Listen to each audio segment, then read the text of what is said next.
Човечеството е колкото една прашинка в историята на Земята, но и през това нищожно за Вселената време сме преживяли някои доста страховити кризи, застрашаващи съществуването ни. Като се замислим, дори последните 2-3 години бяха изпълнени с тегави събития, къде сме си виновни ние, къде не съвсем. Ето, само преди седмица мощно земетресение взе десетки хиляди животи в Турция и Сирия. Днес обаче искам да ви представя топ 10 от най-големите кризи, които са сполетяли човечеството. Преди да започнем с тази страховита класация, само набързо да напомня, че новата ми книга "50 невероятни места в България" е вече налична по книжарниците, както и онлайн с отстъпка. Линкче долу в описанието. Хай сега да я захващаме. Номер 10. Болестите. Ще групираме днешната класация по категории и ще започнем с нещо съвсем прясно в съзнанието ни. Вече смятаме пандемията от COVID-19 за отминала, но всички помним какво беше. Локдауни, карантини и, разбира се, смърт. 7 милиона души до момента. Това обаче далеч не е най-лошата глобална здравна ситуация.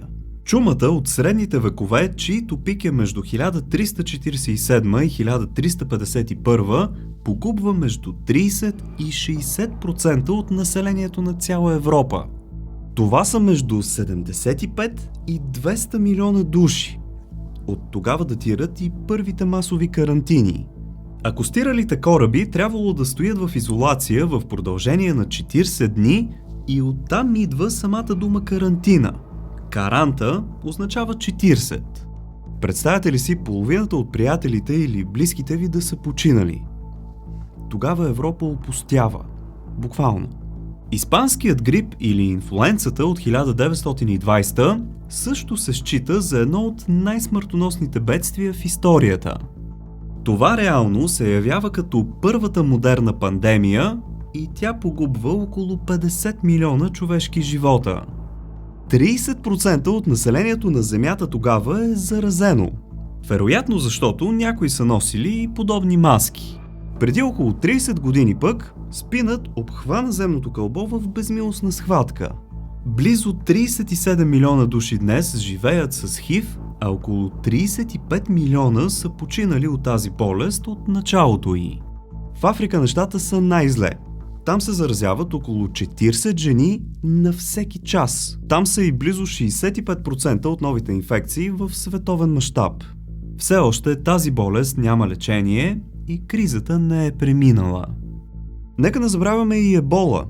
Това е вирус със смъртност от 50%. Имаме си още свински грип, птичи грип и много други. Номер 9. Войните. Имам цяла една класация за най-смъртоносните войни в историята ни, може ако искате след това видео да я изгледате.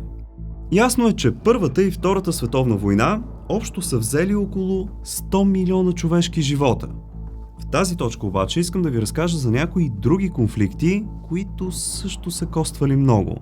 Нека започнем от пуническите войни между Рим и Картаген, които се смятат за най-смъртоносните и важни в античната история.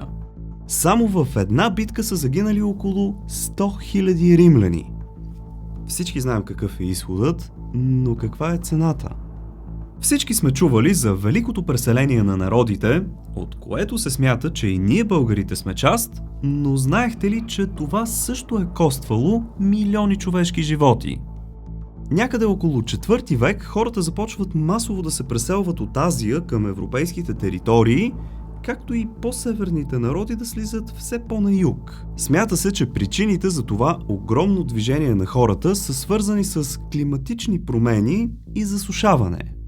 Последват многобройни войни и размирици по целия континент. Териториите на вече западащата Римска империя били обхванати от конфликти и разруха, и тези мрачни събития полагат основите на средновековна Европа. Няма как да не споменем и набезите на монголския владетел Чингис Хан. Той изгражда изключително силна армия и се превръща в един от най-успешните военачалници в историята ни. За неговата мощ се говори, че превъзхождала тази на Юлий Цезар и Александър Велики. Империята му се простира от Тихия океан чак до Централна Европа, включвайки цял Китай и Русия. Той буквално изтрива цели народи от лицето на земята. Между другото, Чингис хан не е позволявал на никого да рисува портрета му, да извайва статуя с образа му или пък да гравира монета с лика му. Първите негови изображения се появяват чак след смъртта му. Смята се, че по време на завоеванията му са загинали повече от 40 милиона души. Номер 8. Ядрените кризи. Тук трябва ясно да ви изпъкват три събития: Чернобил, Фукушима и атомните бомби над японските градове Хирошима и Нагасаки по време на Втората световна война. Може би се питате как така районът около Чернобил не може да се населява, а пък Хирошима си е проспериращ град. Най-лесното обяснение за това е, че атомната бомба е взривена високо над града и вятърът отнася радиацията към океана. Чернобилската авария се приема като най-тежката криза в историята, свързана с изкуствените ядрени реакции. Инцидентът предизвиква облак от радиоактивни частици, който преминава над части от СССР, Източна Европа и Скандинавия. Обширни райони в днешните Украйна, Беларус и Русия са замърсени и около 200 000 души е трябвало да се евакуират от родните си места. Между другото, трябва да благодарим на 3 доброволци, които се гмуркат в радиоактивен басейн, за да отворят проблемна тръба. Иначе е могло много по-голям район да се обезлюди, с направо огромни последствия за Европа и света като цяло. Учените установяват, че зоната няма да може да бъде обитавана в следващите 20 000 години. Сега останките от реактора се намират под масивен стоманен саркофаг, направен към края на 2016. Гледайте сериал по темата, няма да съжалявате. Вторият най-сериозен инцидент след Чернобил е този в Фукушима през 2011 година. Земетресение и последвало 14-метрово цунами наводнява района и централната охладителна система на реакторите отказва. 150 000 души са евакуирани и много от тях напускат родните си места завинаги. Номер 7. Гладът. Всеки населяван континент по света е имал период на масов глад в историята си. Китай е тъжен рекордьор в тази категория с около 40 милиона загинали по време на Великият китайски глад, който между другото е известен още като големият скок напред. Най-просто казано, причината за това нещо е комунистическа реформа, породена от Мао Цзедун в сферата на земеделието между 1959 и 1961, която поражда катастрофални реколти. Подобна е историята с украинския глад през 1932 или известен още като Гладомор, за който съм ви разказвал. Там умират между 3 и 12 милиона души. Най-лошото е, че дори в съвремието това продължава. След 2010 Африка е най-засегнатия континент в света. Към 2017 има около 20 милиона души в риск от масов глад в Южен Судан, Сомалия, Нигерия и Йемен. Най-скорошният масов проблем с липса на храна е в Зимбабве през 2020 година. 60% от населението на държавата не знае кога ще е следващото им хранене. Докато ние, когато си поискаме, може да отидем си вземем един малък дюнер, например, 7 милиона души в тази държава изобщо не знаят дали ще сложат залък в устата си тази вечер. Номер 6. Бежанската криза. Съвременната европейска мигрантска криза започва около 2015 година и достига своя пик, за момента, през 2022 с войната в Украйна. Знаехте ли, че 32 милиона души са бежанците в световен мащаб само за миналата година? Причините за това са икономически, военни и климатични. Мигрантите идват в Европа от страните в Близкия изток, Африка, Южна Азия и Украйна. А проблемите идват от неготовността на Европейския съюз да ги приеме и разпредели. Наистина едно сериозно количество хора направо се излива насам. До къде ще стигнат нещата, никой не може да каже. Често гледаме по новините какво се случва с бежанците по море или по сухопътните граници и анализатори смятат, че Европа ще има доста сериозни проблеми в близкото бъдеще, свързани с тях. Номер 5. Природните катаклизми. Знаехте ли кои са най-сериозните природни катастрофи, сполетявали хората по брой жертви? През 1931 година Китай претърпява такова наводнение, че 4 милиона души губят живота си. След като водите падат, екипите откриват телата на 150 хиляди удавени човека. Следват, разбира се, глад, холера и безредици. На 26 декември 2004 година земетресение с магнитуд от 9,2 по Рихтер предизвиква серия от цунами, които рикошираха в Индийския океан. Това е най-смъртоносното глобално природно бедствие от съвременната епоха. Вълни с височина от 30 метра се разбиха в най-малко 13 държави, убивайки 230 хиляди човека. Смъртни случаи в следствие на цунамито са регистрирани от Тайланд чак до Южна Африка. Няколко години по-късно, през 2010, друго смъртоносно бедствие се появи на хоризонта – земетресението в Хаити. Една от най-бедните страни в западното полукълбо бе ударена от земетресение с магнитуд от 7 степен по Рихтер. То уби около 220 хиляди души, нанесе направо неизмерими щети върху инфраструктурата и сградите и остави близо 2 милиона души без храна и вода. Държавата все още не може да се възстанови напълно. Тайфунът Хаян пък разби части от Филипините през ноември 2013 със скорост на вятъра от над 310 км в час. Това си остава като една от най-мощните бури, регистрирани някога. Засегнати са повече от 14 милиона души. Това, между другото, е една от най-смъртоносните бури, връхлитали Филипините. Номер 4. Колонизациите. Още от най-дълбока античност, египтяни, гърци, финикийци и римляни са установявали колонии по света. Най-сериозната колонизация в историята обаче е в лицето на Европа, когато през 15 и 16 век великите сили започват да се озъртат, защото границите на Стария континент утесняват. Пристигането на европейците в Северна и Южна Америка може да се окаже, че е най-опустошителното събитие за местното население на двата континента. Целият регион буквално е опустошен от войни и болести, срещу които местните хора нямали имунитет. Това са едра шарка, бубонна чума, че дори и грип. Смята се, че около 100 милиона души са загубили живота си. Колонизацията на Австралия, например, се е считала за хуманна, но пак от 2 милиона аборигени остават само 100 хиляди. Как това е хуманно, не знам. Номер 3. Финансовите кризи. Финансовите кризи също са оказали огромно влияние в развитието на хората и първата по-мащабна такава е Голямата депресия.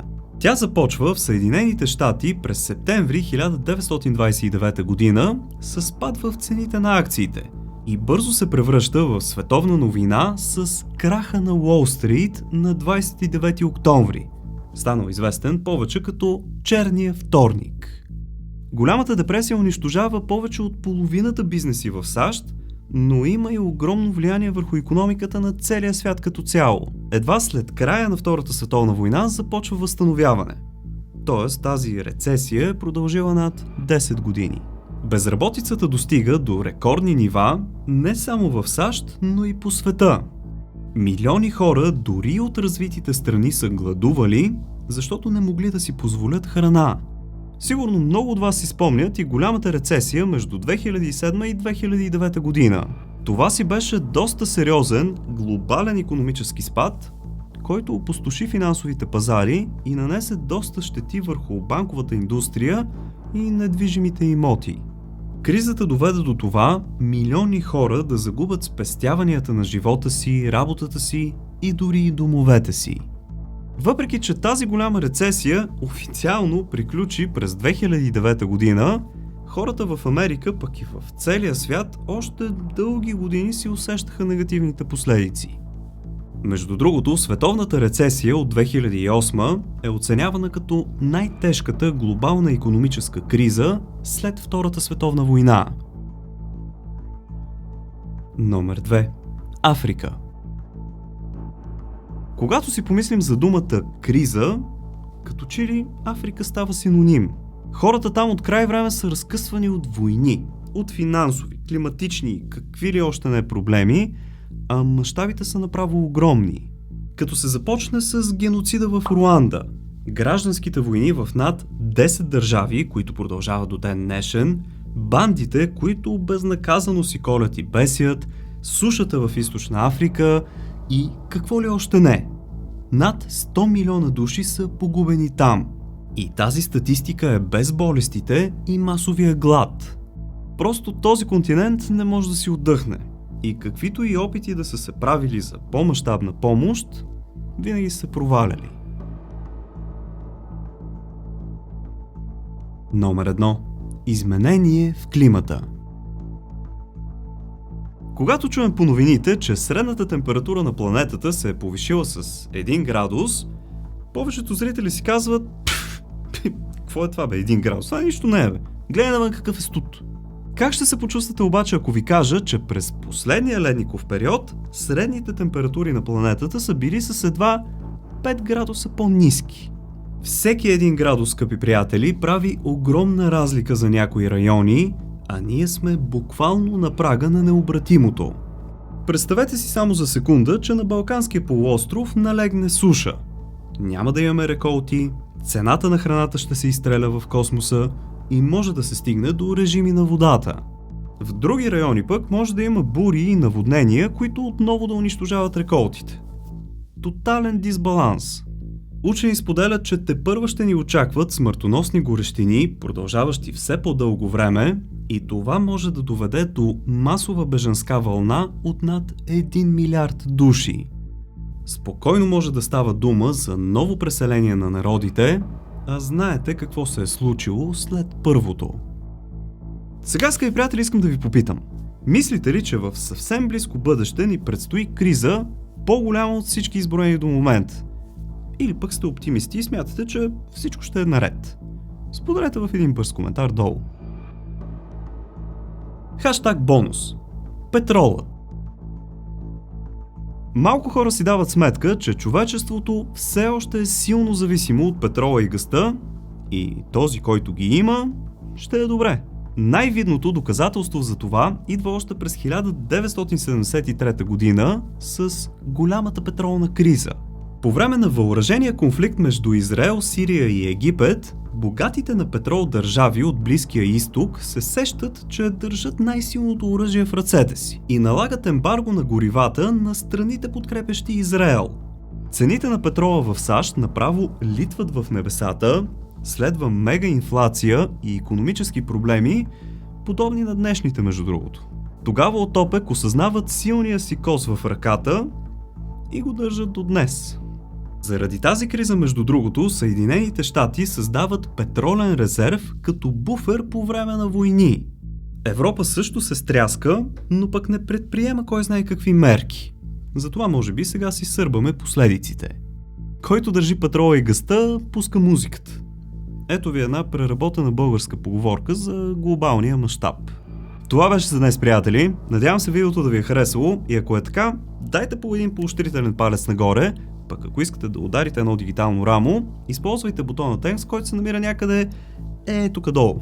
Абонирайте се за канала супер бързо, лесно и безплатно от кръгчето с моята снимка тук горе и ако чукнете камбанката, ще получавате известие, когато кача нещо ново. В случай, че имате още свободно време, което искате да запълните със знания и факти, натиснете на някой от тези двете видеа тук. Благодаря ви, че за пореден път бяхте с мен. Чао! И до нови срещи!